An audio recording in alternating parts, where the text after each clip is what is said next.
Welcome to Mr. Podcast with Claude And Justin. It's me. I'm back. and Jenny. Welcome back. Wow.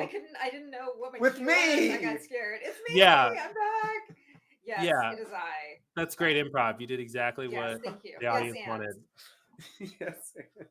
So we're back, continuing our topic of Marvel Cinematic Universe. And we're going to talk about McHugh, as everyone knows it's called. And talk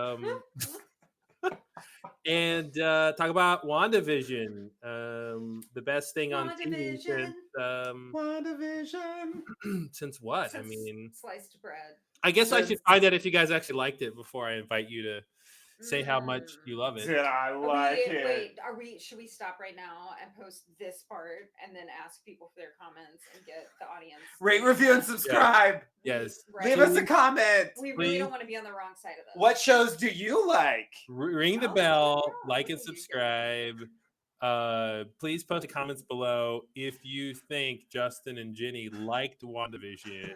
And if so, why do you think they liked it? And they're going to tell you why they liked it, but don't just write that in the comments. Speculate amongst yourselves. Exactly. We want to know why you... Even after we say...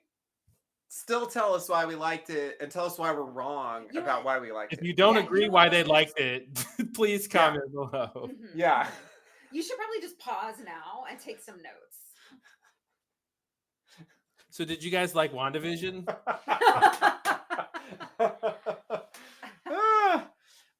Do you want to go? I don't. I think the people are here for you. I don't know about that. Okay. Yes, I'm gonna say a fairly unqualified yes. I liked some parts more than others. There were ups and downs. There were there were peaks and valleys. Mm-hmm. The years and zeniths, perhaps. There are ebbs and flows. All of those, every contrast you can think of. Yeah, so I mean, we have to kind of break the show down. I can tell Justin loved it, so I just can say right now, you loved it. If you didn't like it, you wouldn't be so flustered. You're like, I can tell you got a lot to say about it, which means you loved it. I do have things to say about it. I have to get into the nitty gritty to really explain specifically what I liked about it and what I didn't like about it as much. No. There's a lot of stuff going on. In general, though, I would 100% say that it's worth watching. I think it does help immensely to have watched the Avengers movies before this. Like, seriously, like, it would have been...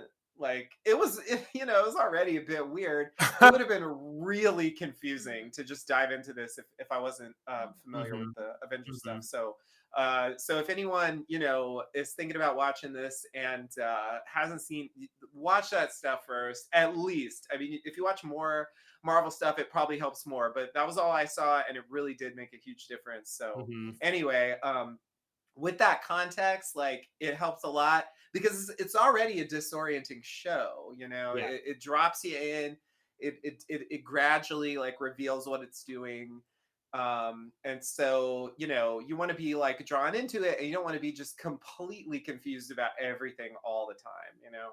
You want to be confused about what there's some things you're supposed to know, like you're supposed to care about where the characters left off, right, from before. Yeah, exactly. Yeah, and there's like, I mean, going into the show, there's a big question, that I had at least, which was like, so like we watched those movies and like, did Vision die? I saw him die on screen. So like, how is this happening? Right? It's like, is it a timey-wimey thing? Is it a alternate universe? Is it, it's like, you don't know where they're going. So it's like a huge open question that you don't even know, I think, is an open question if you don't have it. So anyway, I feel like that's like kind of a huge deal. Just as a caveat, but if you do that work and you're into that stuff, it's, I think, like our treat. I mean, to me, after the Marvel movies, Avengers movies, which are like, they're fun and I enjoyed them and I don't regret for a second watching them. I mean, they are, in a sense, like conventional action movies, at their core, like that's how they function. They want to feature action sequences of superheroes Mm-hmm. and adjacent people doing the crazy stuff that they do. That's like a big part of the selling point. Just like, if you watch Walking Dead, you're going there, you're gonna see zombies. Like killing zombies is like part of every episode because like that's why you're there, right? So with Avengers, sure they have other stuff. They have character stuff, they have stories. It's great. All that stuff was good for me, but they're really featuring the action and the spectacle. Mm-hmm. And it did get a little more like that towards the end, but like a lot of this was very different from that. It was kind of shocking in terms of the concept. It's a very high concept show. Mm-hmm. They really tried something, I think, unique and interesting, and I think succeeded on a lot of levels. There was a lot of thought put into it, and it's a crazy idea. And Mm-hmm. my problems with the show mostly boil down to like some of the stuff in the outside world, and then some of the stuff that just kind of connects the dots of the story, just finer details, I guess, of what's going on. Mm-hmm. That's really where my problems come in with the show. But yeah, I mean, I don't know. I was pretty impressed. So yeah, I'm gonna give it a pretty big thumbs up. Nice. So I would say I did enjoy it. I would say it was at its best when it was most mysterious. Mm-hmm. And part of that is just obviously a matter of taste. I think that mysteries are more interesting than answers, even though we crave answers. And so I'd say a really fantastically destabilizing pilot. I was really impressed by the early part of the season, um, but in particular the weird and kind of creepy trajectory of the pilot was fantastic, and Mm-hmm. the way that they raise questions, because of course the whole premise of the show is totally confusing if you have watched if you have even a little bit of familiarity with the characters. I mean, as Mm-hmm. Justin pointed out, we see Vision die, we see uh Wanda in the contemporary world, and now we're watching this very convincing 50s sitcom. I was impressed by how well they committed to that style. They Mm-hmm. really like showed patience with that, Yes. Yeah. and it paid off in that dinner party scene when they Mm-hmm. ask how they met, and like it really disturbs you to watch their faces and to Mm-hmm. wonder, like, wait a minute, um what is happening here? Yeah, What do they know and yeah, not there's know? so many variables at play, and you can't really Hmm. ground yourself on any of them. So you don't even understand how the other characters are interpreting their world. Right. So when they start breaking what you thought was a wall, right? Why are they asking a question? Why are they so determined to find out where they came from and why they're in this town? And that's when the things got, unconventional for this, sitcom world that they're in, right? And you're Hmm. like, well, how are they thinking that, and so even if we something about Wanda's powers, obviously if you've seen the Avengers movies, Age of Ultron, one of the first things you find out is she can manipulate minds. So you're like, okay, even if this is some, okay, maybe you can't explain why it appears as a sitcom quite yet, but in terms of why the other people are in the world, you're like, oh, maybe she's mind controlling them. But then you're like, but wait, if she's mind controlling them, why are they asking these questions? So what Hmm. is there, where is their consciousness, on that Hmm. kind of spectrum? So yeah, just right off the bat, you're just like, Right. the you don't really get to really land anywhere with like how this is all making any sense. And like you said, like they committed to the format, and that's what you rest on, I think. And that's, I think, what makes the show work, because everything can be confusing, right? There has to be Right. something from you to to counterbalance the mysteries with something that's grounded. And what's grounding all the episodes for the most part is the sitcom conventions we all know and love, Mm-hmm. right? Mm-hmm. So I think, yeah, I think it's like so genius. It's such a genius way, even if it wasn't an Avengers story, just by Mm-hmm. itself, the structure is amazing. Like the Mm-hmm. concept is amazing. And then on top of that, you're like, oh, this is a world I can have this structure and story because specifically of this really unique character and Mm-hmm. what she's able to do. And we're going to explore how she can how this could even happen, you know. And then what's great on top of that is she doesn't even know in the beginning how it happened, and it's a journey for her to figure out what, like, I did what, Yeah. you know. And Yeah. yeah, so it's like the gift that keeps on giving. There's just so much. It's like a buffet of interesting things happening every episode. Mm-hmm. Yeah. Yeah. I thought so. I'll explain what I mean by this later if you care to hear it. But I think it was for me either a little bit too long, like a bit too many episodes, or a bit too few. Like I think there were some elements that they threw in that they didn't really get to elaborate on that much. Um, Mm-hmm. so I think it could have been a tidier uh, ex- trajectory if it were a couple episodes fewer, or if they'd have given us a little more on some of the stuff that they introduced later. And also, like, I'm just not that into witches, Mm-hmm. so the reveal with Agatha Harkness, I don't know. I didn't find that the most. I don't know. I didn't like her revealed character as much as I liked her um just as the neighbor.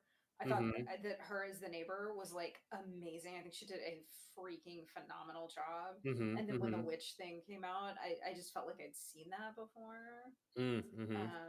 But I don't know.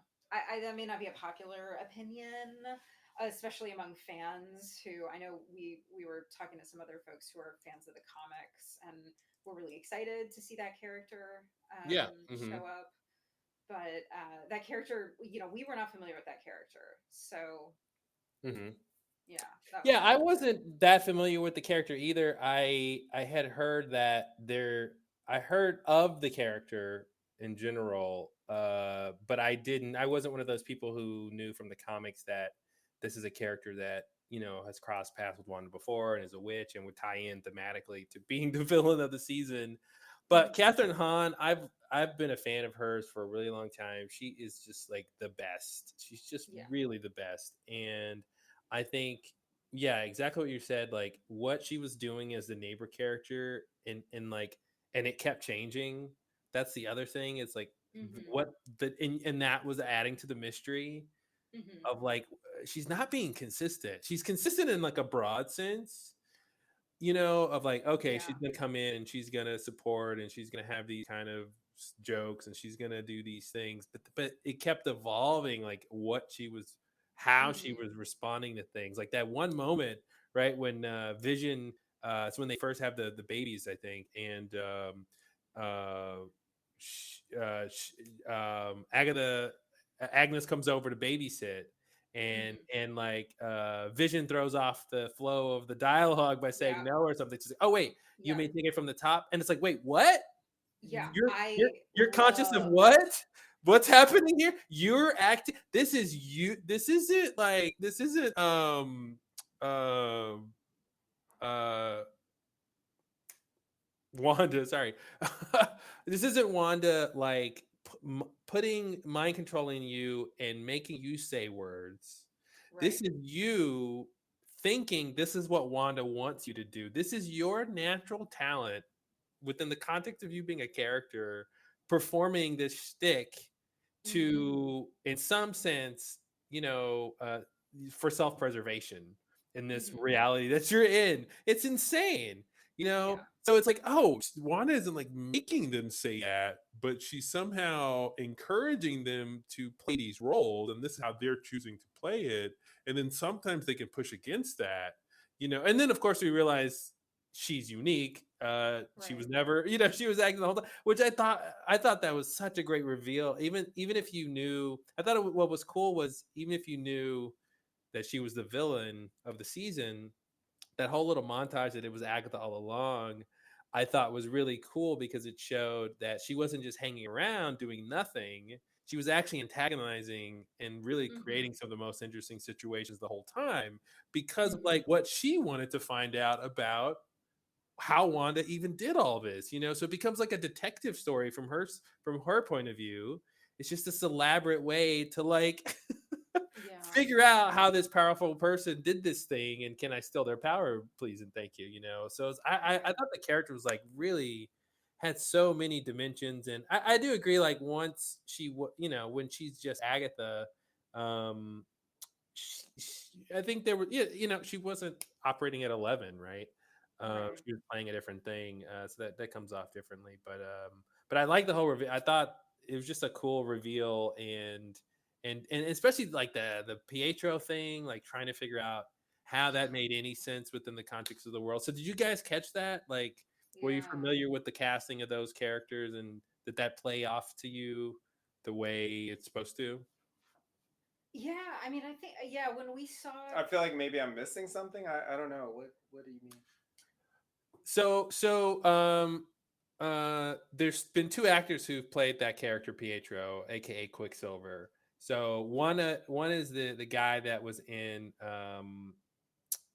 one did the X-Men movies as Quicksilver, and then one yeah. was in Age of Ultron, who Oh, it was a meta reference. yeah. Yeah, I didn't know So that. I didn't know that. I thought there was something I was missing there. yeah, Yeah. so when he Okay. shows up and she's like, "Oh, your brother's at the door," and we're expecting to see the guy from Age of Ultron, Mm-hmm. and when it's not him, when it's the guy who played X-Men, who played Quicksilver in a technically non Marvel Studios version, Oh, which okay. is like a different reality, a different canon. Like that was like it's absolutely mind blowing, and in a meta way that happened. Like it makes no sense, right? Like she conjured her brother up, and it's the guy who looks like the actor who played him in the whole Wow. thing. So it's really crazy, and That so is that's weird. yeah. So, but then when you see it was Agatha all along, it gives a different context to how that happened. Because some people were theorizing that because even Pietro said, "I don't know why I look different." Right? He's telling Wanda like, "I don't know you. This is all you're doing. Somehow I look different." Right? But when it's Agatha creating a thing, and then really the reveal in the world is that there's just a guy named what is it, Stephen Boner or whatever his name was. He's just an actor, and he's just another person who was mind controlled, you know, Mm-hmm. and he just happens to look like the actor in our world who plays Quicksilver in the X-Men movies. And that's the answer. So American Horror Story is Evan Peters. Evan Yeah. Peters, yeah, I couldn't place his name. Yeah, yeah. Evan Peters, who's great. And he's a great Quicksilver. Like he's one of the best things about those movies when he's in them. So like that was a whole crazy thing that not only were like in this, reality bending concept of wait, is Vision really real? What reality is this? What is Wanda really doing here? Now she seemingly conjured up a different reality's version of her brother. Like so it made it even crazier, like what was Yeah, so that didn't work on us because I didn't know that. Which X-Men movie? The old ones? the newer ones, the Ah, like, Days of Future Past and the ones I haven't seen. Yeah, you okay, okay. Yeah, so know, I First was not Class. able to catch that. I knew it was a different actor from the Ultron movie, Yeah. obviously. So I got that, but I didn't realize there was like an So extra level there. yeah, and then the episode after that, I think the previously on or something, they actually show a shot from Pietro dead in Age of Ultron 2, and you clearly see Age of Ultron 2, sorry. Avengers 2, Age of Ultron. Right. And you clearly see it's a different actor, and then they cut to Hmm. Evan Peters, so they're just telling you, oh yeah, by the way, like you're right, we are Mm-hmm. referencing that this is a different person. Yeah. Um, I thought it was very funny the way that rolls because we did recognize that it wasn't the actor from Ultron, and then they cut to Catherine Denning, and she's like, she recast her brother, Yeah, which I yeah. mean, I think even if you don't know about this X-Men thing, I think it works in terms of the, all of this send up, this like luxuriating in Mm-hmm. the conventions and sort of foibles of television over the years. There's so many Yeah. famous recasts Mm-hmm. where you're just supposed to accept that is the person Mm-hmm. that was always, Aunt Vivian always looked like Mm-hmm. that. Mm-hmm. Like no one acknowledges it because you're not supposed to notice or something. Mm-hmm. So yeah, I liked that they engaged with that, and it is really, really bizarre. And I do like that Agatha, you know, being who she is and being an agent of chaos and all of Mm-hmm. this. Like, it does provide an explanation for some of this stuff. That Yeah. in the end, if they didn't have an explanation, we'd be like, they never explained why Pietro is different. You know, Mm-hmm. yeah. Yeah, they I spent a lot. also Oh, go ahead. no, go ahead. No, go ahead. Well, I was just gonna kind of change the topic and say that I also loved Monica Rambeau. So, Oh yeah. but Well, I that's a will talk totally about Monica different. Rambeau all Yeah, fucking day long. I mean, Teyonah Paris is such a great actress. As soon as I yeah, saw her in the cast, I was like, oh, well, now it's a party. Like yeah. I was just like, oh, okay, this will be interesting. And her character I thought was really well done for what she, for the small amount of screen time she had, for a character like that. Because I guess she's sort of like the third or fourth kind of main character. Hmm. But yeah, I was really impressed with how the character, she just shows up at the pool party thing, and you're just like, oh, okay, Hmm. they she's just another person in this world, don't think anything of it. And then when you find out, oh, she's from the outside and there's a whole operation. And I remember the first few episodes of WandaVision thinking, this is what Lost wanted to be. Like the way they were juggling the mysteries, but would pay them off in a very straightforward way, but like satisfying way, because the answer is actually still fantastical. You know, it's like, how did you get to the barrier? Well, I like, got smashed through by Wanda or whatever, whatever. Like, so it's just like I remember that energy, and like when, like, especially by the third one, when you see the events from, it's basically like a flashback. You see the events from Monica's perspective, like coming to Westview, and then like seeing, it was like an X-Files episode, right, when she Yeah. shows up at Randall Yes. Park, right? And it's like, yeah, this is like the new Mulder and Scully, just like investigating a mystery. And then it just turns out to be like, Wanda is the villain of the freak of the week or whatever.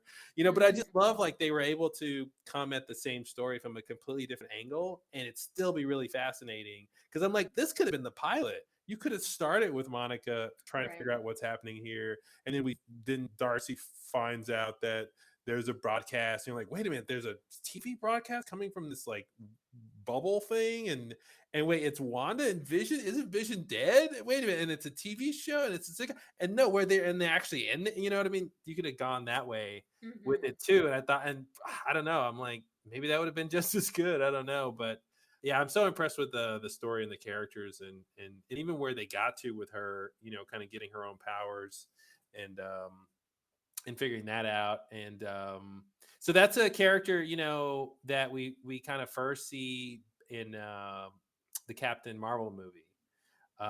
We see, and that took place in the 80s.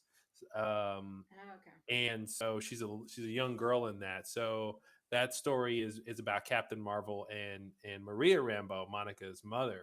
So that's who they reference when Maria is Hmm. talking to the dude, and he's like, your mother built this place, and Monica, you should have been leading it. Um, and the other thing I love about her character, her story, is when she came back from the blip, in the hospital scene, that was the first time we've seen Yeah. what it looks like when people came back. So that was Hmm. like that was insane to see that, to like Hmm. visualize, like, what did that, how did that work, logistically, and Yeah. which it was such a, again, like, felt like Lost, or like The Leftovers. Yeah, I thought that was fantastic because, I think with the Avengers movies, I didn't even really, because everything is so fast paced. Mm-hmm. I didn't spend that much time thinking, what would that world look like, And in Endgame, you don't see much of that. I mean, you get an indication of the strain that like the Black Widow and some of the others have been under during this 5 years, but Mm-hmm. it's only a tiny glimpse. And I think we talked about this on our previous podcast, but it really would be crippling to societies around the world. I mean, that is a major Mm-hmm. um, challenge, and to say the least. And so, yeah, to see people come back from that, to see a little indication of that, even though they didn't go super deep into it, which Mm-hmm. is, I understand why they didn't want to go too leftovers with it. It still is like fascinating to me to see that. Mm-hmm.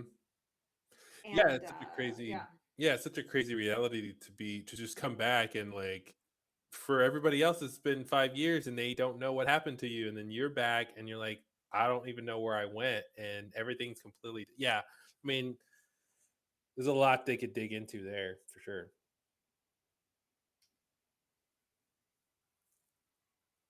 Um, what did you guys think of the sort of just how the sitcom format kind of evolved episode to episode? Yeah, that was interesting. Yeah, they really took it to the next level because they could have just done like the 50s thing the whole time. Mm-hmm.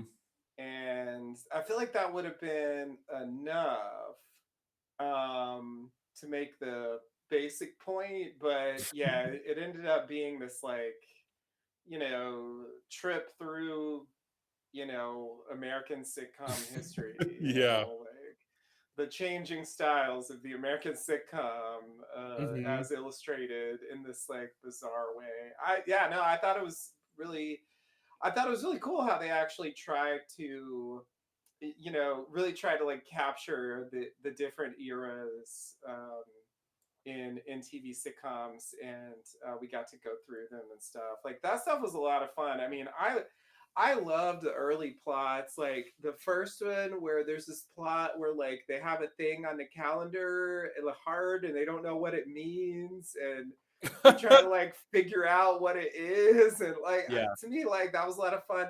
And then I love the second one when like Vision eats some gum and then it Yeah. like makes him drunk or something like that, and they show like cartoon gears Yeah. inside him like with gum in them. It's like so ridiculous. I Mm-hmm. I couldn't believe I was actually watching that. Mm-hmm.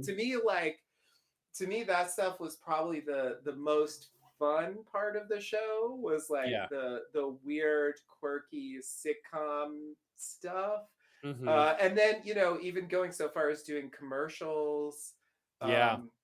I appreciated that as well. Like there was a lot of, yeah. So I definitely think like I would probably say that that aspect of the show was the most successful as far as I'm concerned. It's not the only thing I liked about the show, but it was sort of the most like fully realized thing that was really unique in a particular way Mm-hmm. to this show. I've seen sitcom throwbacks before. I've seen I've seen Marvel characters before, but to combine those, and then Mm-hmm. not only to do that, but to really like not just throw back to one era, but to multiple eras. I mean, it's just there was just a lot of effort there, and they really captured something with that, I think. So yeah, I really appreciated that part of the show. I think so. Like initially, I'm trying to think about how to say this. Sorry, I'm just gonna go ahead and spoil um, the movie Cabin in the Woods. Um, so there's this movie Cabin in the Woods, and Spoiler alert. yeah, spoiler alert. And if you haven't seen it, check it out. It's fun. I if you actually like rewatched horror that and stuff. recently. Yeah. I think it pairs well with this because they definitely have Mm-hmm. some things in common. Mm-hmm. And so like initially, when the show started, it felt like a Cabin in the Woods thing. Like I thought that's what we were watching. Mm-hmm. Basically that the scenario was being created from the outside, right? And they were the manipulated people taking part in the story, you know, like it is in Cabin in the Woods. Yeah. I feel like that's not too much of a spoiler because you find that out pretty early in Cabin in the Woods. Anyway, so like, you know, I thought that, but you know, then like Monica gets shot out of there, and she's like, "It's Wanda. It's all Wanda." And it's like, oh, okay, so it is like Cabin in the Woods, but it's actually being created from the inside. And they're just watching it from the outside. So I think that was an interesting twist. And like you said earlier, it did fit well with the idea of Wanda as, you know, having these powers over the brain, I guess, like that she could like generate this whole world, and even going so far as to generate whole characters, I guess. You know, not just like controlling people, but like creating out of the ether like entirely new characters. And the ending even implies that, you know, somehow there's some reality to what she created. I don't know. So it gets very that's basically what the show has told us about her power is she's able to manipulate and create reality. So that's, you know, on the scale of powers in the MCU, that's on the higher end. When you can warp, do reality warping, as they call it, and that's what I love about Agatha. You know, just in terms of the villain having an interesting motive. You know, like she'd want to figure out what the hell's happening here. You know, and I loved how her story started. Like, I actually thought it said something interesting about witches because I just thought the way her backstory started, you know, Salem, blah, blah, blah. Yes. Yeah. The Salem flashback was like such a left field thing. Like, I couldn't believe they did that either. That was like, are you serious? Cool. It was a cool introduction because we've seen that scene a million times. But it's got a twist. But usually it's the townspeople burning the witch, and and then half the time they're not really a witch. You know, but okay, it's a fantasy story, so they'll be a witch, you know, and then they'll use their powers to get out. And then it's like, oh, it's not that, it's witches putting another witch on trial. It's witches burning it. And then she's like, they're all like, you know, trying to destroy her, and she's like, yeah, give me some more. And you're like, oh shit, she set this all up. She's turning the tables on, and then it's like one of them's her mother, and then she destroys the whole coven. And then you're like, oh shit, Wanda's in trouble.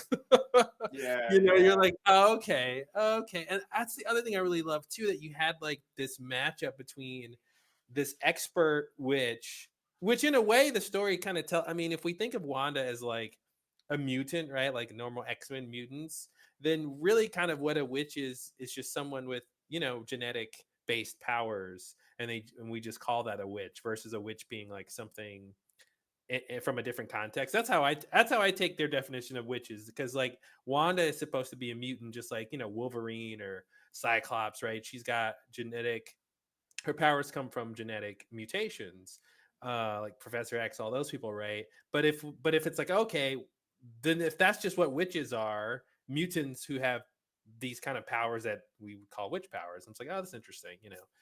Because it answers the question, where do witches get their powers from, right?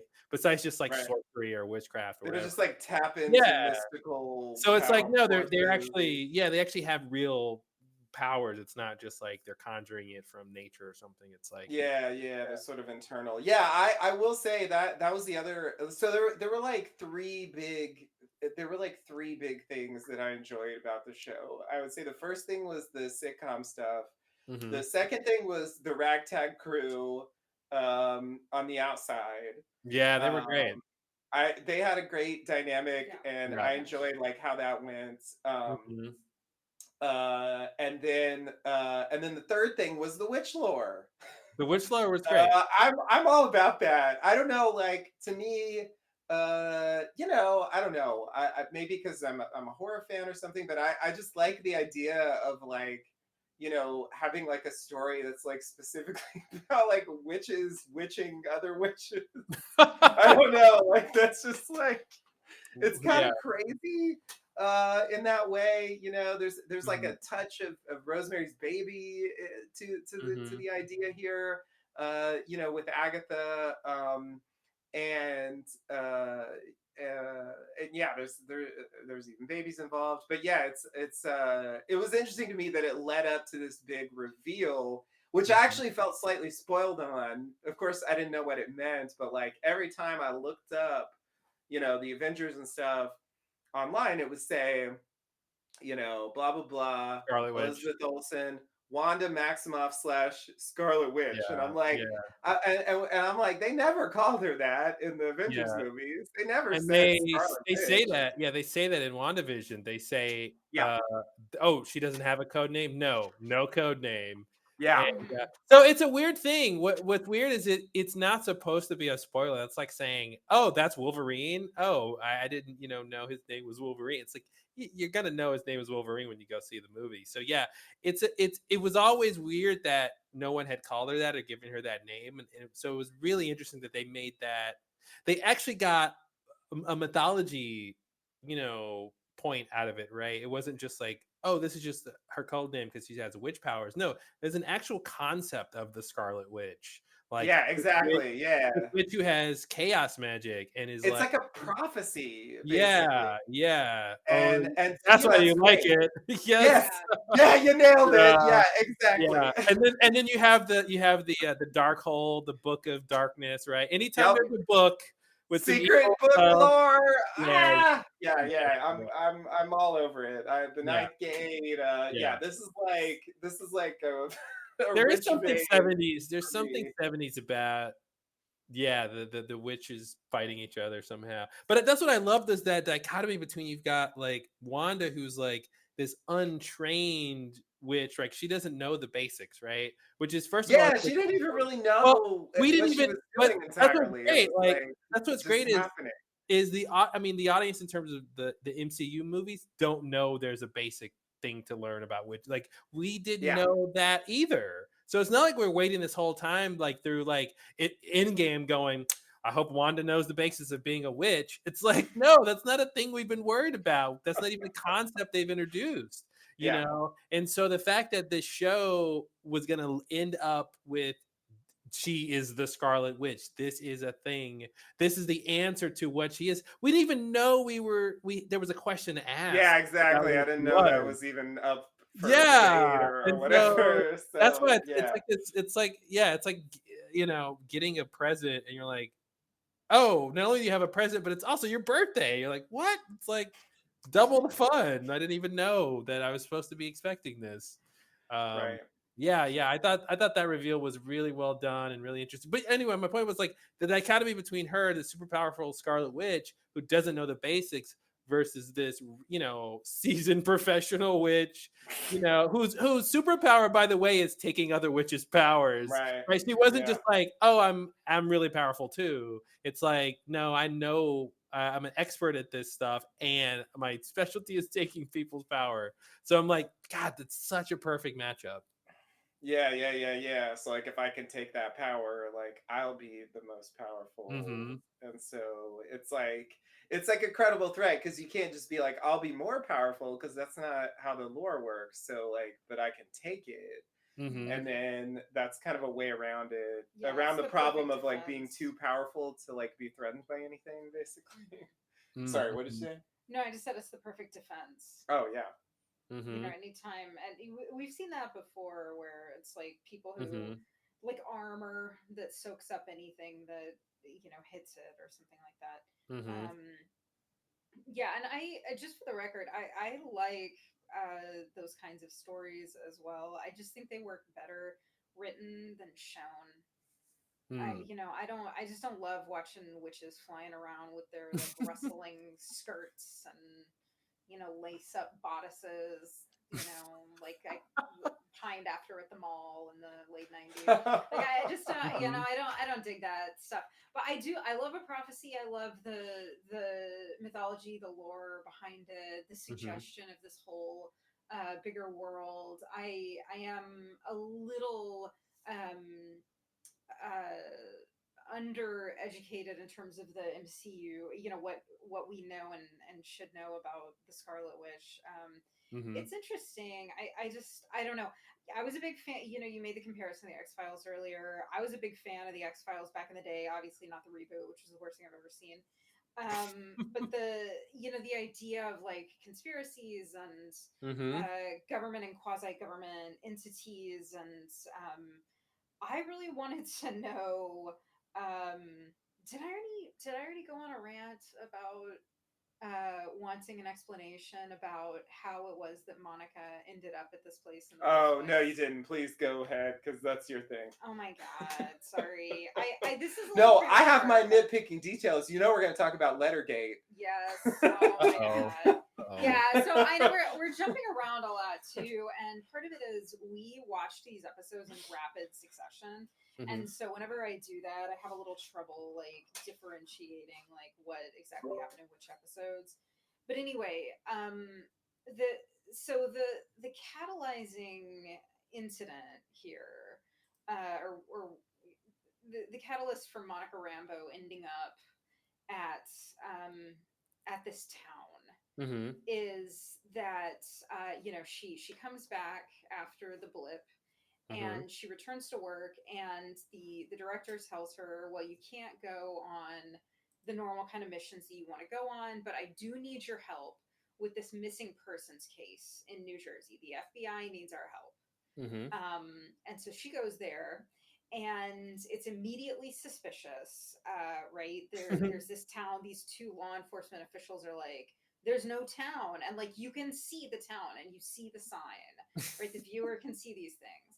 And so anyway, right, she goes in, and there's this suggestion that not just anyone could walk into this place, but something about Monica's cancer treatment, or her, I don't know, her connection to Captain Marvel, whatever it is. For some reason, she is able to just walk in and survive, like going in there and actually even maintain some level of consciousness, to where we see her at a certain point say to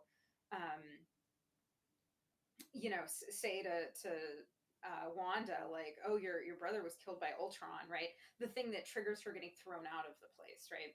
Yeah. Okay, and so then we find out much later that Hayward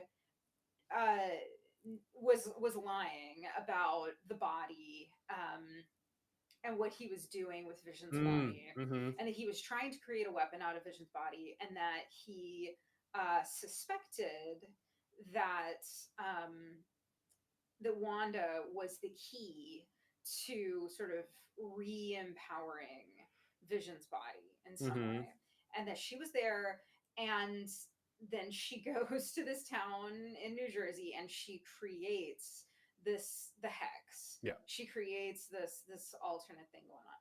So either we are supposed to believe that it's a total coincidence that Hayward sends this special person, Monica Rambeau, to this FBI need, and it just so happens that inside of this place are Wanda and Vision, and that it creates the opportunity for Hayward to do what he wanted to do, which is weaponize Vision.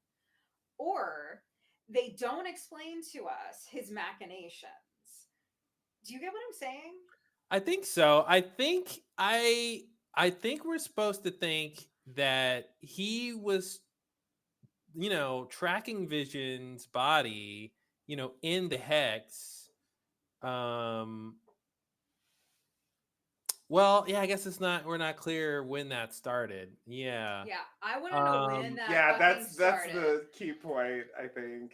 I want to know when that started. It didn't really bother me, but then when she brought it up, I was like, oh yeah. Oops. So it's not, I would say, like, it doesn't bother me it bothers me obviously, but it doesn't bother me because I can imagine possible explanations for this. I just think it would be interesting to hear that story. Yeah, they didn't really give it. I guess it's supposed to be coincidental, right? I think it's supposed to be,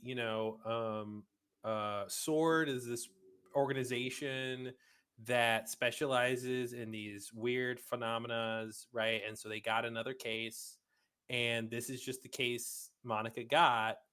and it's just a coincidence that it leads to exactly what Hayward wanted. I find that very. I feel like that kind of has to be the case because otherwise it doesn't explain why Hayward wouldn't have already, for instance, had his operation set up around the hex, right? Why did he wait for Monica to find it? If I'm remembering the story correctly, right? They only get set up there after she finds the place, right? But it didn't take that long. Well, they move fast. It was only a few days. Mm-hmm. So I think it was like 6 days. He says like 6 days earlier, he claims, is when Wanda showed up to try to get Vision's body. Mm-hmm.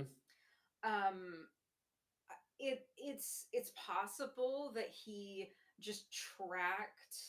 Okay, so here's an explanation that I find compelling and that I wish they'd have told us so that I could put this to bed. Is that um, Hayward tracked her to where she went. He observed what happened. He realized that she had done some kind of spatial disturbance or whatever, and then called in a missing persons to trick the FBI into going there so that he could send Monica and have an excuse to. Yeah, but I don't think he needs a reason. Like it doesn't make I don't know why he's in charge of this whole thing, so he could why get the FBI involved, right? Especially if he's got a nefarious or a self-serving point, right? I don't know. That didn't trip me up before. I have to go back and rewatch and see what they said about how that happened. I do agree that it feels like there's some dots that weren't connected. Yeah. I do think it's supposed to be. I mean, the way I took it, I guess, is just suspension of disbelief. This is just how these things go, right? Why do Mulder and Scully always find a freak of the week, right? That's kind of how I took it. But there's a reason for that, which is that people call the FBI when something weird is happening. Yeah, anyway, I will let it go. But I think it's more interesting if it's not a random coincidence that happens to. I agree, but then I agree that it's definitely would be more interesting. But then that means Hayward would have been doing more than they showed us, right? And maybe he was maybe they was. That's what's crazy about this MCU stuff. They could pick up parts of this story in something else that they're making, right? They can pick up on these threads and these characters and add to it in another movie or TV show later. So yeah, we could find they could have a TV show of Sword and Hayward's on that show. You know what I mean? Like they do drop, as you guys know from the Avengers movies, right? They do drop threads that they pick up later. And so sometimes things are like, oh, that doesn't make any sense, or that, that was weird, or how does that fit in? And then they'll come back to it. So yeah, I don't know. I'd be interested to see what other people, I guess, like and subscribe and comment below if you know why Hayward. Yeah, I guarantee that someone is listening right now who heard something that I missed or put together some things that I didn't put together and already has a really solid theory about what exactly happens. Yeah. But yeah. I just, not that I want that scene where, like the Scooby-Doo scene where everything gets explained to you perfectly. But I just felt that piece, like the sword piece, was a bit underdeveloped, and it came across as just a little bit broad and cliche. Like the instant you see him, the instant you see Sword, you're like, oh, okay, well these guys are evil, and yeah, go ahead. I thought there's another reason.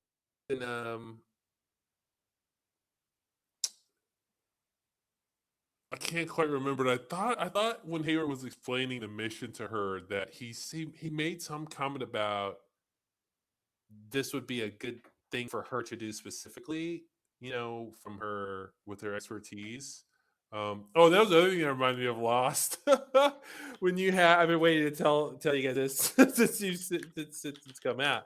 But the whole concept of this world that's an alternative universe with special powers. It's barrier, right? That's hard to get through. And then the whole thing with like it reminds me of the island, and then when Yeah. Monica does the drone test, right? She flies the drone in there. It reminded me Mhm. of the rocket test, Yeah. like Mhm. Yeah. this whole thing. Bring in the scientists. Let's use science to Yeah. figure out what's up with this thing. I was Mhm. like, God, this Yeah. is such hitting the lost buttons. Science to study magic. Yeah, Yeah. Yeah. yeah.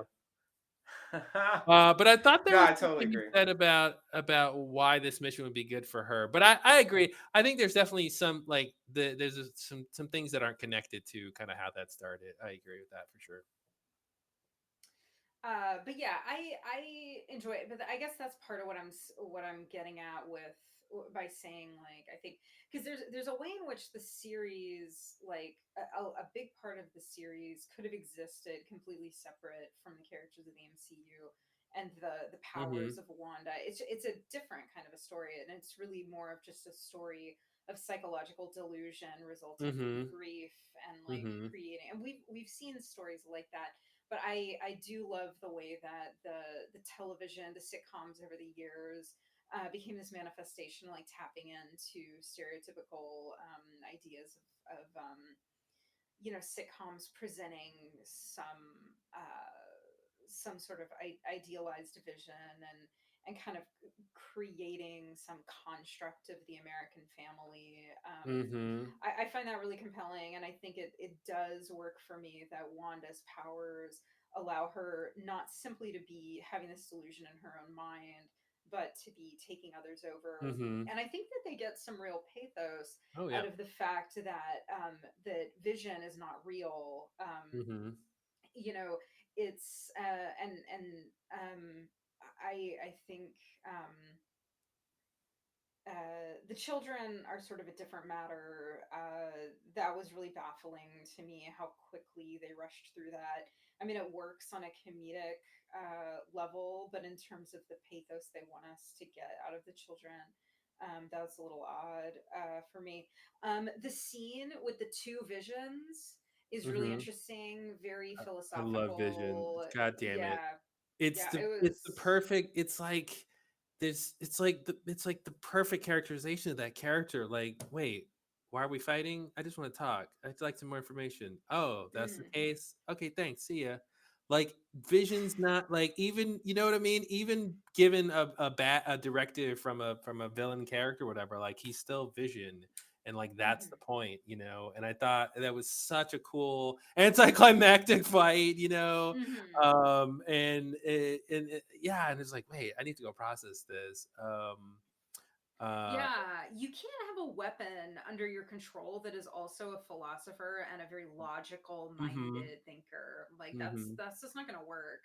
Um I would have liked to have seen Hayward's response to that. I mean, he's yeah, for years, for 5 years, he's been trying to create this weapon out of Vision, and he came so close. I mean, he got most of what he intended, but he did not anticipate the personality and mind mm-hmm.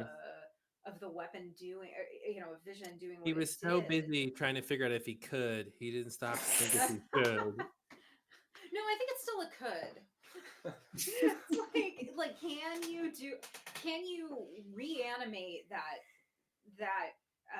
being is not the Mm-hmm, same as can you control it? Can you mm-hmm, make it follow your agenda?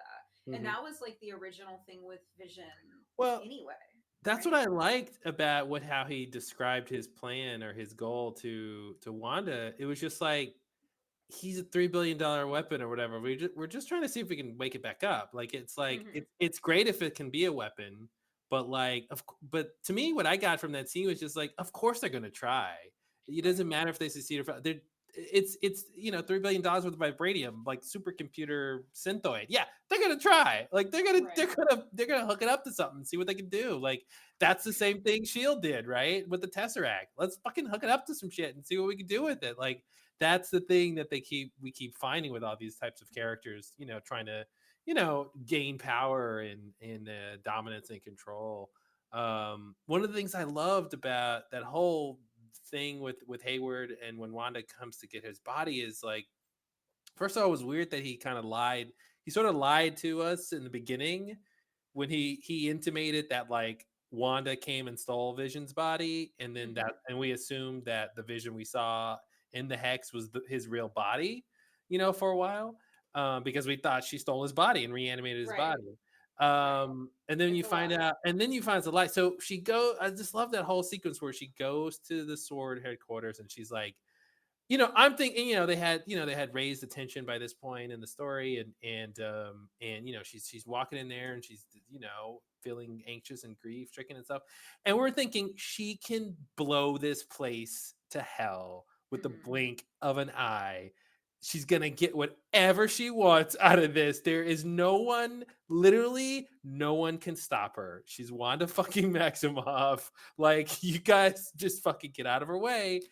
And so I just love how they played it. She was like checking at the front desk, you know what I mean? Like being a normal person, and then she gets a little exacerbated. So she like uses her magic to kind of blow through the doors. And okay, so she goes up to see Hayward, and we're thinking she's just gonna, choke this guy to death with her mental powers or something. Like, what can he do? Like, this is like, what do this is such mismatched sort of power imbalance here, and then when he's like, here's Vision, this is what we're doing, and we're seeing her getting more emotional about it, and this is like the first time she's seen him, I think, since this whole thing, and then we think, oh, she's gonna go and rescue her fucking basically husband and like take the body and leave, like, yeah, right. And then they cut to like her walking in this sea of cars back to this mid-sized sedan, one of the most powerful characters we've ever seen portrayed in the MCU.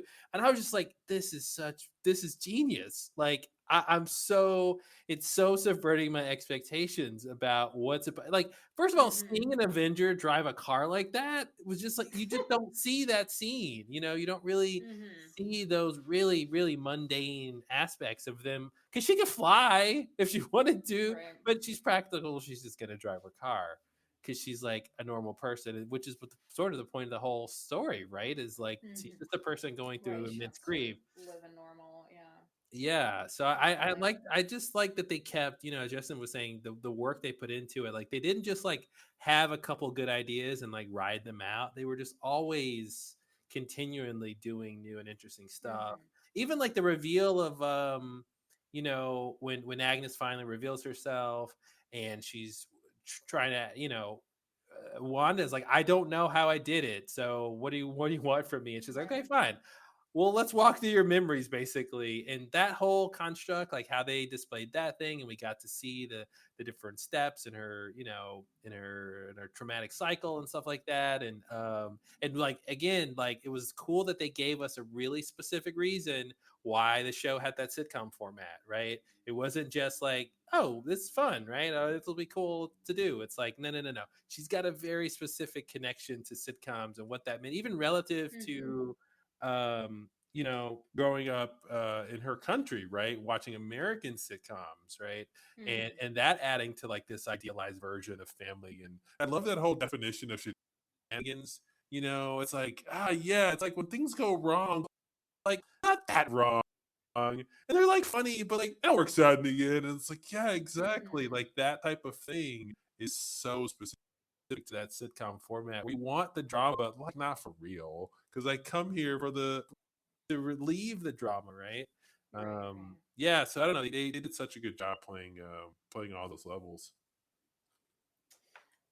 Anybody have anything else they want to say about that scene? I know you're verging on Lettergate, so I feel like I have to bring it up.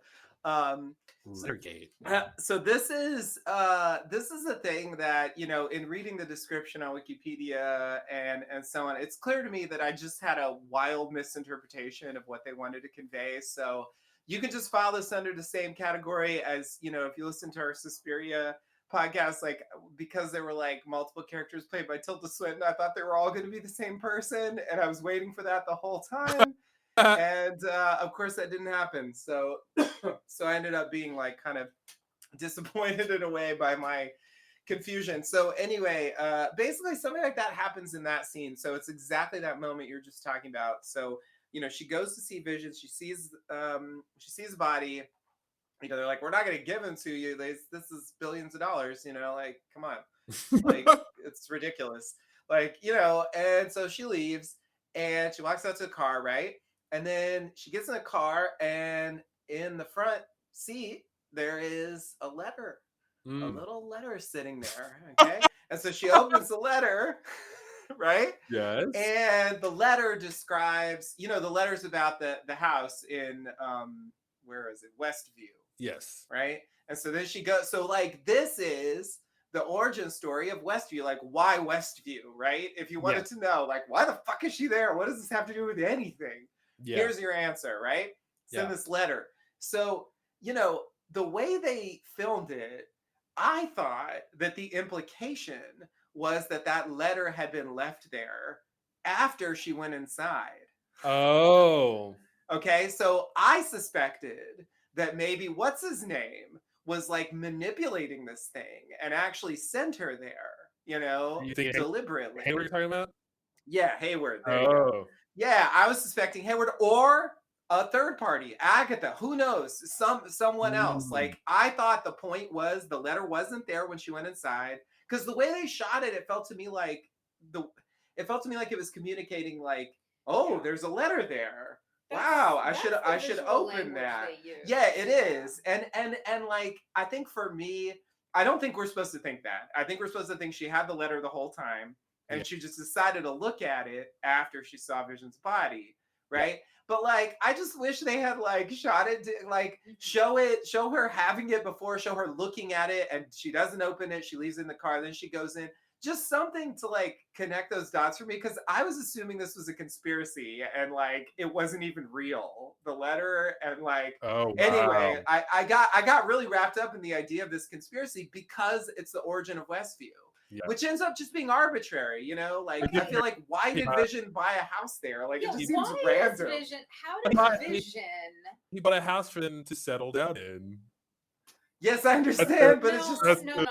Okay, no, he didn't buy a house. He bought a fucking foundation where there once he bought a house area in suburban, quasi-rural suburban New Jersey. A lot. Why? They describe it. Why? How? Yeah, I think that's why it didn't. That's why it was weird money? for me. Where did he get the money? It didn't really make sense. Did he like snap off his pinky finger and like take it to the bank and trade in the vibranium for money? Well, he can pass through objects, so he could just like take the money and just walk in. Yeah, so why didn't he buy a house instead of a shitty lot in a crappy suburb?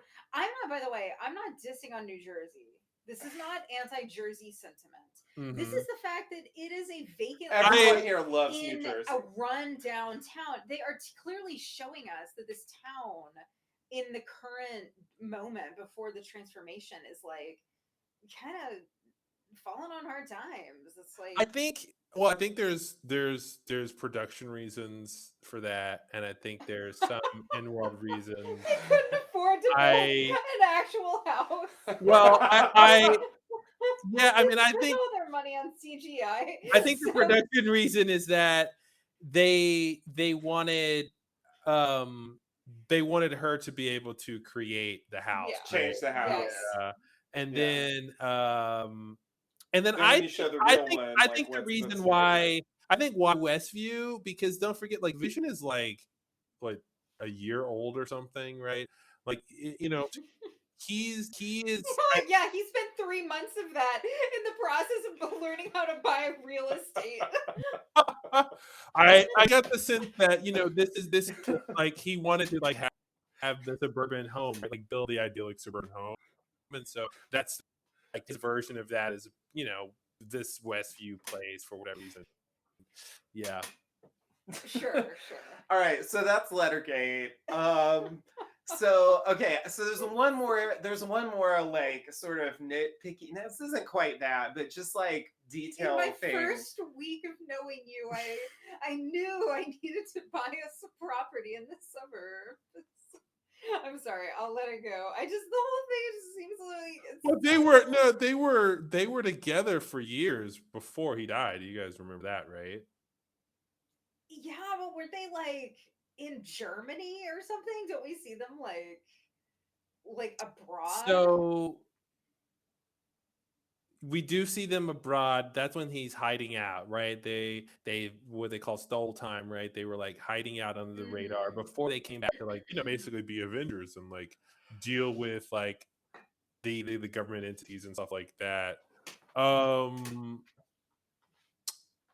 So I think it's supposed to just play as a reveal that Vision was basically, planning for their future, right? Like when they come back to America or whatever, Yeah, like yeah. this is where he thought they would live, and that's supposed to be, a sad reveal that like he had bought this house or bought this plot of land, and her seeing this future that Right. that she's not able to have that he thought about was like Yeah. the straw that broke the camel's back on her grief Right. and No, and I get that. I think it works on an emotional level. It's just sort of it's the kind of like in a more normal story it would be like I inherited this property from my grandmother and I want us to build a home in it. But it's like Vision is a new and young entity that like exists outside of the banalities of real estate purchasing and like but I guess not. I don't know.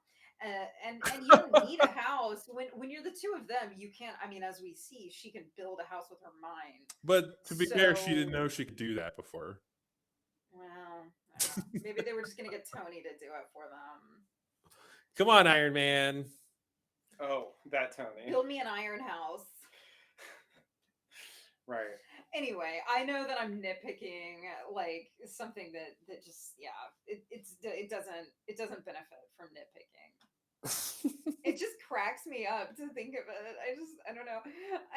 It just seems so like buying real estate is the most quotidian thing. Like I want to see Vision like opening a bank filing account. his taxes. Yeah. But that's what's interesting about Vision. I feel like he would get enjoyment out of like sitting down and filling out long form tax work. Like he's like Data in that way. Where there's a Data thing like there. the thing about humanity he finds it charming, and quaint. He would love like the bureaucracy of buying real estate or something. Oh yeah. I love the scenes in like the first or second episode where he's trying to figure out what the company actually does. Like what? Yes, but what are the computations for? Justin, did you finish your point about the thing you were nitpicking? No, I didn't even start it.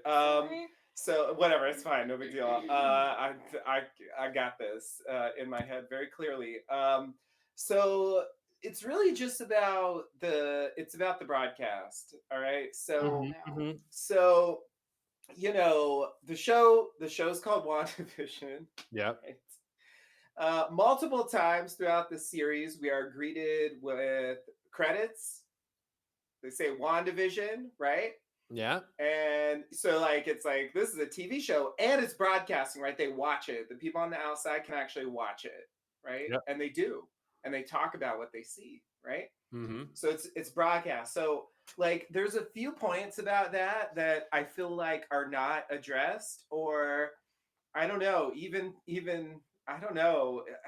Yeah, what else can you do besides address them? There's a few points about that just kind of bother me. So the first point is they actually never even talk about why she's doing I guess Wanda's doing the broadcast, but like yeah, well the answer why? it's a mythology answer. That's basically the basis of her power is warping reality. So when Darcy said, she found, cosmic background radiation, the sort of earliest forms of energy from the Big Bang, she's finding that she found that signal, which made her think, okay, let me see if there's a broadcast or something, right? And then they say a line something like, the universe created this show, like the universe itself is broadcasting the show, which basically another way of saying like Wanda's powers altered the universe, like it or I should say she used the universe to alter itself or something like that. So to me, like it's getting at like how powerful she is and like the fun, like where her power is sort of coming from. You know what I mean? Like what's actually, so if you're saying like, oh, she can turn one object into another, like what does that really mean, right? Are the atoms rearranging or something like that? And the answer is more like the actual, physical properties of the universe, even subatomically, or like she's able to manipulate that stuff, right? And they even talk, we see that with with Monica's genetic changes or whatever going through the hex. So yeah, I totally agree with you. They didn't spell that out, like why a broadcast. But if you know that her biggest power is warping reality, like that's basically what it is her power operates on that same cosmic radiation level. So and I think it's the other answer is that's that's what Wanda did that's what she chose to do, right? Like she created this world that is a sitcom, that is a thing that is broadcast. Yeah.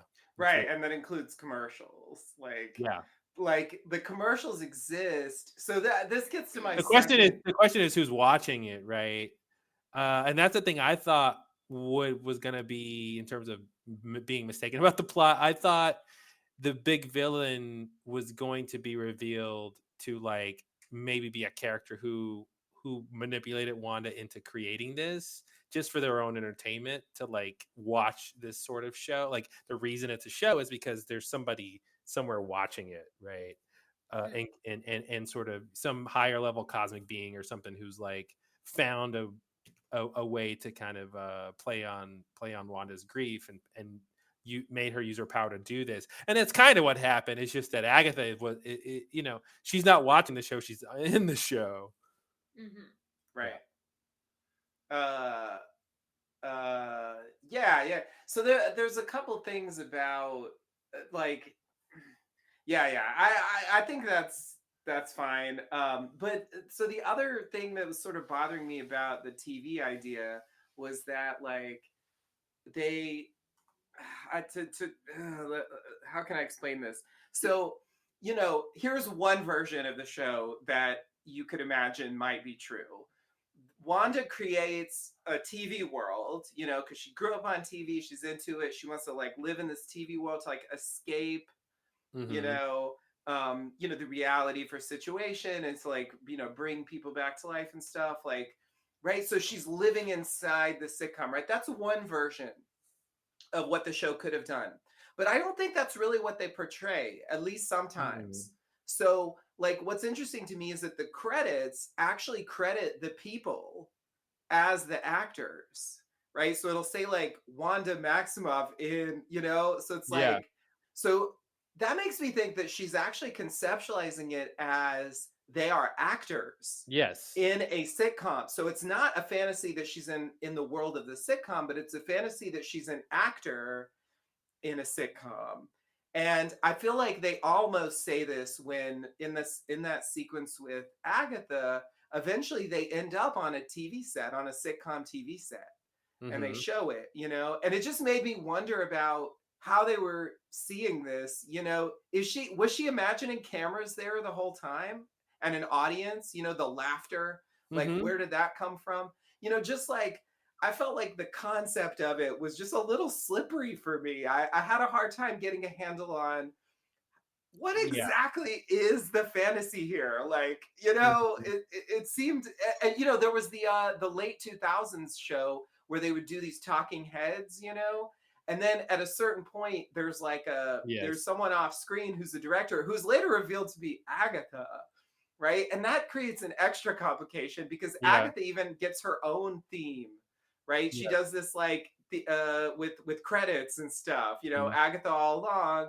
That's a whole show that also appears. And so anyway, all these things just kind of broke my brain. Yeah. I think that's all on purpose, because the question is who's watching this?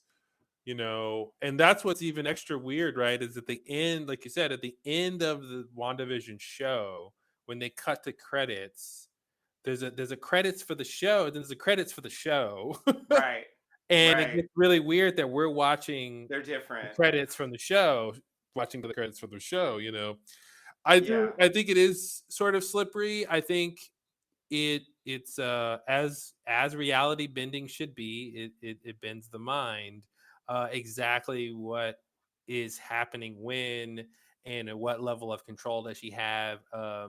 So yeah, I basically got the sense that part of the problem is what the show is in the beginning. She's not in on the joke, right? She doesn't really know why. She's not really thinking reality is something she made.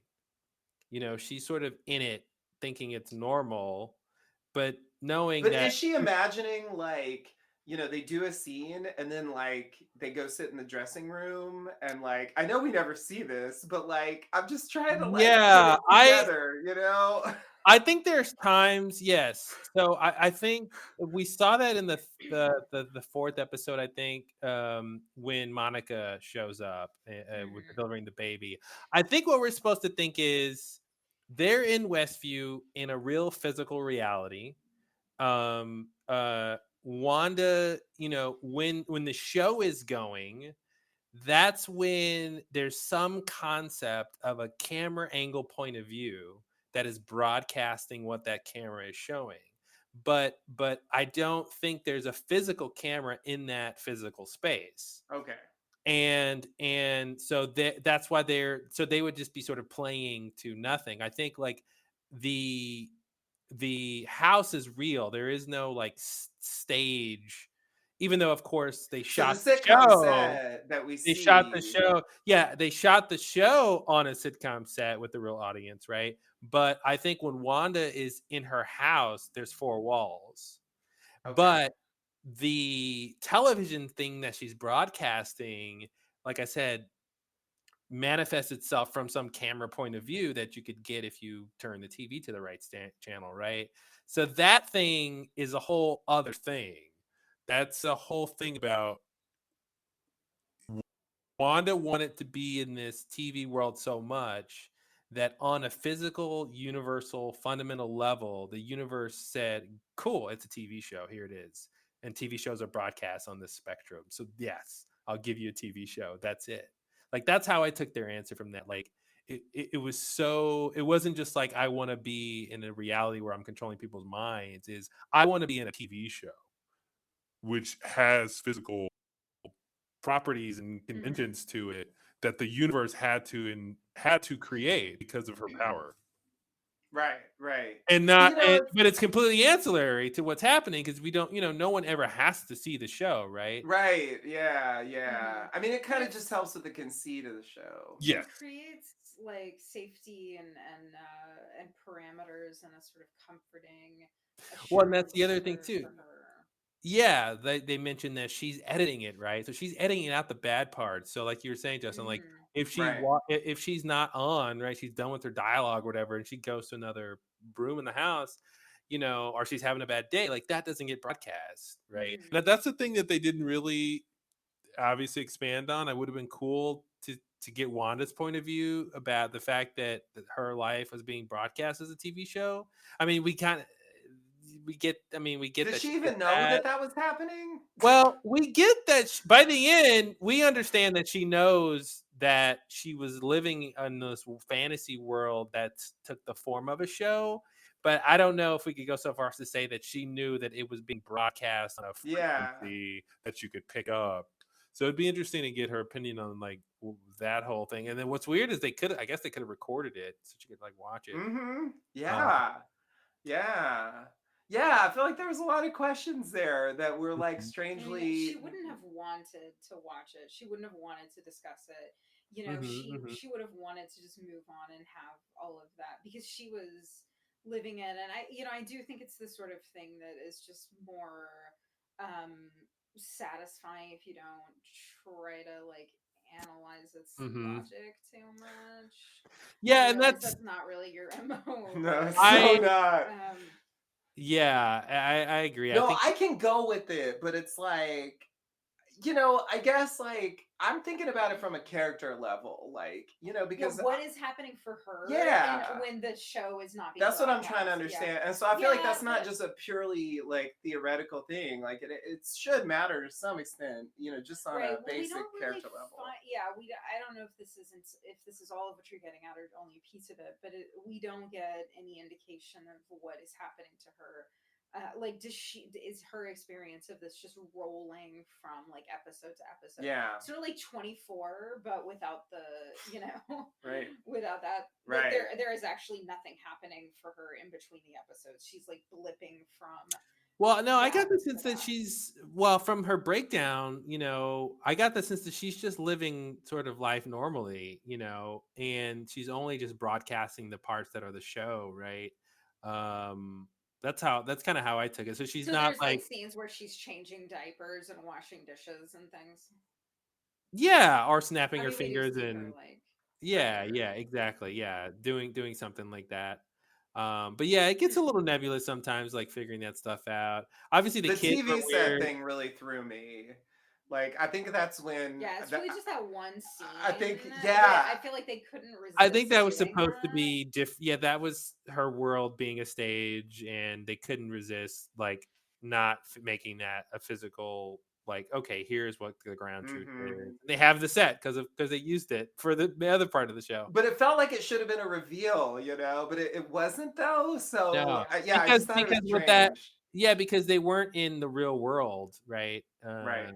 They were walking through witch doors and But going. they Yeah. were seeing like real things, right? I mean, when she saw the stuff from her past, like that stuff really Yeah, she was happened, basically right? reliving her memories. Yeah. So I would think like going on the set would be like reliving her, being on the set. I don't know, like that's how it made sense to me at the time, but I don't think that's really what they want to Mhm. communicate. So anyway, Yeah. it was that and Agatha being the director of the one Yeah. weird talking Well, head what thing. the other thing that got it weird in that same episode was when Vision's doing the talking head, and he goes, "Wait, why am I sitting here talking to you?" And so now he's not just Vision, the character who's on a Modern Family like sitcom, Mm-hmm. who's doing a talking head.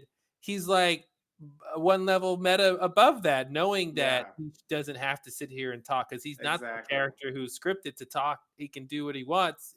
The same way when he and Darcy is like on the traffic, and he's like, wait, I can fly. I'm out of here. I'm just gonna fly over to Wanda, just you know what I mean, and Right. not do the sitcom thing where we're stuck in traffic the Right. whole episode. So yeah, it was But interesting. yeah. Well, these single camera, The Office, Parks and Rec, those kinds of shows have that same problem too.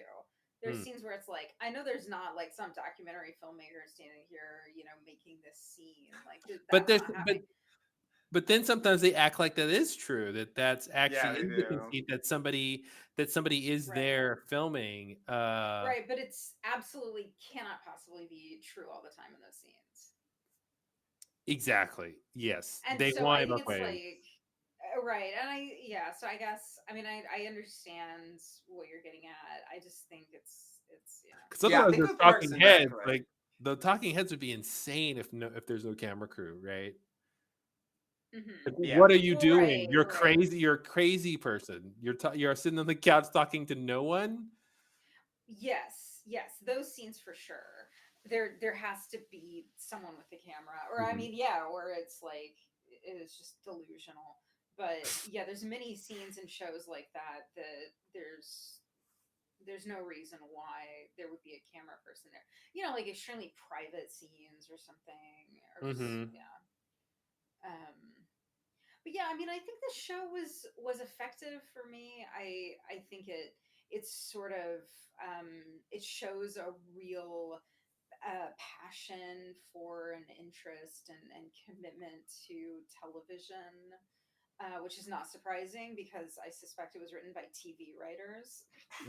Those people. uh-huh. And yeah, I mean, it'll be interesting how they pick up this really kind of fascinating like post credits scene with the astral form that is like super powerful, that she's like doing something while her astral The form is Scarlet on Witch. and Yeah. yeah, and the twins crying for help is clearly a setup for Mm-hmm. Yeah, so she really does have those, like in the comics, they do really have those kids, so Right. that was a whole thing when they came around. It was like, okay, they're showing us how they have these kids. Are they going to be real? Can they stay after that whole thing. I thought the climax and the whole ending I thought was really well done too. I love the reveal when Wanda and Agatha are fighting, and flying around doing the witch fight, and Wanda is like missing some of her shots, and you were thinking, oh, okay, it happens, whatever. But we're not like thinking something of it, but then you find out she's actually marking runes with those. We're thinking she's not doing something or she's missing, but she's actually doing her in-game maneuver here because she learned the lesson from her now mentor, to the witch who who casts the runes can cast her spells or whatever. And it was like, that was such a fucking simple and effective way to show her character growth in that whole thing. Just, oh, the one first big thing Agatha did against you, just do it against her on a grander scale. Yeah, that worked really well. I thought that was so cool. When they reveal the big runes written on the side, the huge side of the hex, and all that stuff. And because you're thinking, okay, how are they going to get out of it? What's going to happen? How is this going to resolve itself? And then the whole thing where like Wanda got to end the fake world kind of on her own terms. I thought the way that worked out was really well done, and even the fact that like she hurt a lot of people, like that was I like that part too. Like and again, they acknowledged that like Mhm. controlling them and making them live through this stuff, like they knew what was happening, Yeah. And they and felt so like they like had to do it even when they weren't and it's like they're not even conscious of their pain. When you take the mind control away, now they're even in more pain because they're yeah like, I feel the amount of time that I have been missing from my family. I know how long it's been. And then, so it's like this crazy thing where it's like, is it better to mind control them or not mind control them? Because they're in pain both ways. It's like, there's a no win. And that's the thing about, like we mentioned before, about like, the writers are not afraid of the mess, right? They're not afraid of it being tricky. It's like, is Wanda a hero still? I mean, I love that thing Pietro said because it was the Halloween episode, and like kids were around all of a sudden, and that's the thing Vision had mentioned earlier in the day. Like, there's a park and there's never any kids, and that whole thing is like, wait, where have you been hiding the kids all the time? You've just been making them sleep. Oh, that makes sense. So they're not traumatized the whole time about this whole thing. Like, she's been having them, sleep in their beds at home or whatever. And it's like, that's, it's like crazy because I wasn't even thinking about the kids, me Yeah. So I thought like the fact that the show kept telling us that all the details they had thought through, right? And that they weren't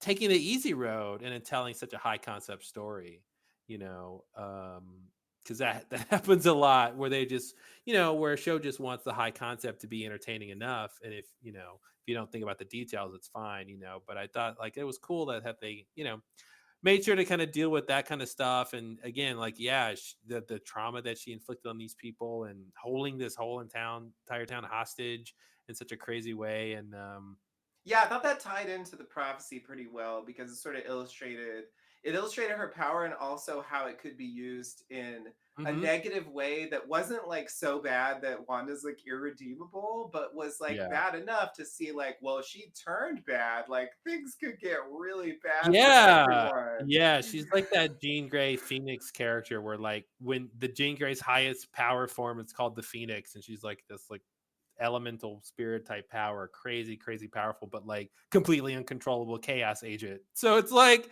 yeah, we want Phoenix to fight, but no, you don't, because she'll probably kill you all and destroy you all too. But yeah, Wanda is really one of the most famous things she ever did in the comics was destroy all the mutants in one sentence. She said, "No more mutants," and then all the mutants disappeared. So that's how powerful Wanda Maximoff is, just so you know. Yeah, that's her reality warping powers. So she can kind of do anything. She's almost like a Q or something with her height by the end. But yeah, I thought the way they wrapped up her story was really well done. And like Vision, it's cool that like Vision's back.